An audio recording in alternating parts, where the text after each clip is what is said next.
यो साक्षात देवी देवता नै मान्छेको शरीरमा आउने भन्ने चाहिँ होइन रे। उहाँहरू त सर्वशक्तिमान हुनुहुन्छ नि, उहाँहरूलाई किन चाहियो र कसैको सहारा? यो प्राय देवी देवताका अंश भनिन्छ वा उहाँहरूका यस्ता भक्तहरू जो जीवनभरि भक्ति गरेर मृत्युपछि देवताको धाममा सेवा गर्ने मौका पाएका हुन्छन् नि, त्यस्तै शक्ति वा आत्माहरू चाहिँ कहिलेकाहीँ माध्यम शरीरमा देखिन सक्छन् रे।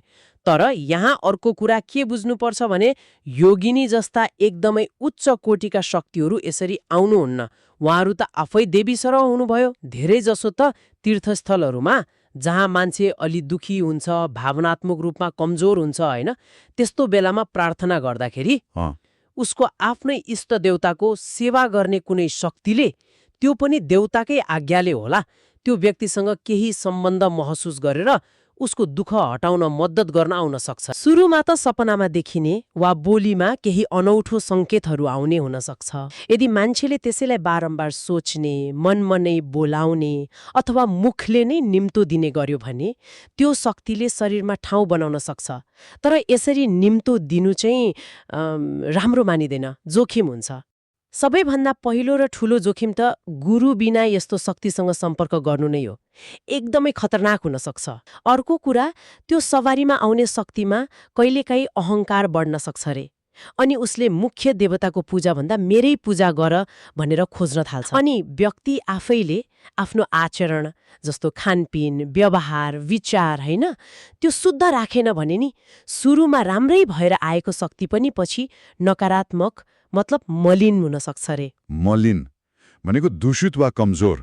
अनि उल्टै हानि गर्न सक्छ। भोग, प्रसाद वा अरू लोभमा परेर गलत काम पनि गर्न गराउन सक्छन्। अनि अर्को गल्ती चाहिँ मान्छेले सवारी आउन थालेपछि आफ्नै मूल देवताको पूजा छोड्दिने। त्यो त झनै ठूलो गल्ती हो। जरा छोडेर हाँगा समाए जस्तो भयो नि। विशेष गरी यदि शक्ति साधना गर्ने वा अरूको कल्याण गर्छु भन्ने हो भने त झनै। गुरुले मात्र त्यो शक्तिलाई चिन्न सक्नुहुन्छ, नियन्त्रण गर्न सिकाउनुहुन्छ, सही बाटो देखाउनुहुन्छ अनि व्यक्तिलाई बचाउनुहुन्छ। गुरु बिना त फस्ने सम्भावना भयो। एकदम।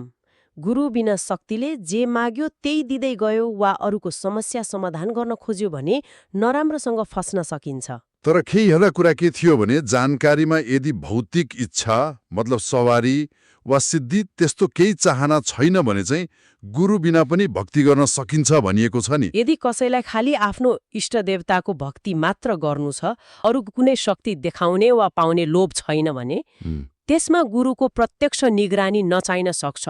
तर जब बाहिरी शक्तिसँग सम्पर्क हुन्छ, त्यसलाई चलाउने कुरा आउँछ, तब त गुरुको निर्देशन नभई हुँदैन। उनीहरूले के नियम पालना गर्नुपर्छ त? शुद्धताको कुरा त निकै जोड दिएको पाइयो। हो, शुद्धता त पहिलो नम्बरमा आउँछ, बाहिरी पनि भित्री पनि। बाहिरीमा अब खानपिन एकदम सात्विक हुनु पर्यो। माछा मासु, रक्सी अनि लसुन प्याज जस्ता तामसिक कुराहरू छोड्नु पर्यो। नुहाउँदा पनि नियमित र पानीमा गुलाब जल, हलेदो, सिधै नुन हालेर नुहाउने। अनि भित्री शुद्धता नि? भित्री शुद्धताको लागि आचमन गर्ने अनि बोलीमा ध्यान दिने, सत्य बोल्ने, कम बोल्ने, झुट छल नगर्ने, रिस नगर्ने, सकेसम्म मौन बस्ने प्रयास गर्ने। यी नियमहरू कर्मकाण्ड मात्र होइनन्, यिनले शक्तिलाई सन्तुलित राख्न र आफूलाई सुरक्षित राख्न मद्दत गर्छन्। आफ्नो जुन मूल इष्ट देवता हुनुहुन्छ उहाँको पूजा र मन्त्र जप झन बढाउने, छोड्दै नछोड्ने, सकिन्छ भने हप्तामा एक पटक सम्बन्धित देवताको दिनमा हवन गर्नु पनि राम्रो मानिन्छ। अनि सुरक्षाको लागि मसान घाट जस्ता नकारात्मक ऊर्जा भएको ठाउँमा नजाने, तान्त्रिक वा गलत खालका साधकहरूबाट टाढै बस्ने, ध्यान गर्ने, आफूलाई नियन्त्रणमा राख्ने अभ्यास गर्ने, अहङ्कार पटक्कै नराख्ने। परिवारका अरू सदस्यहरूले चाहिँ के गर्नुपर्छ? उनीहरूको लागि पनि केही नियम छ के?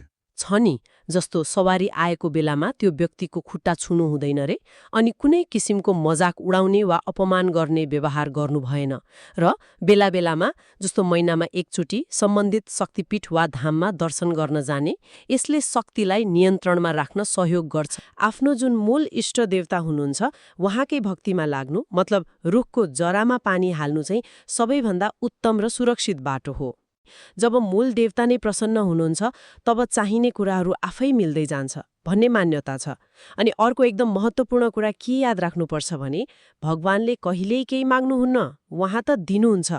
यदि कुनै शक्तिले बारम्बार मलाई यो देऊ त्यो चढाऊ भनिरहेको छ भने त्यो सर्वोच्च शक्ति होइन कि भनेर एकदमै होशियार हुनुपर्छ। जसले यो अनुभव गर्छ उसले एकदम कडा नियम मान्नुपर्ने, शुद्ध आचरणमा बस्नुपर्ने र सबैभन्दा मुख्य कुरा एकजना योग्य गुरुको मार्गदर्शन त अनिवार्य नै चाहिने देखियो।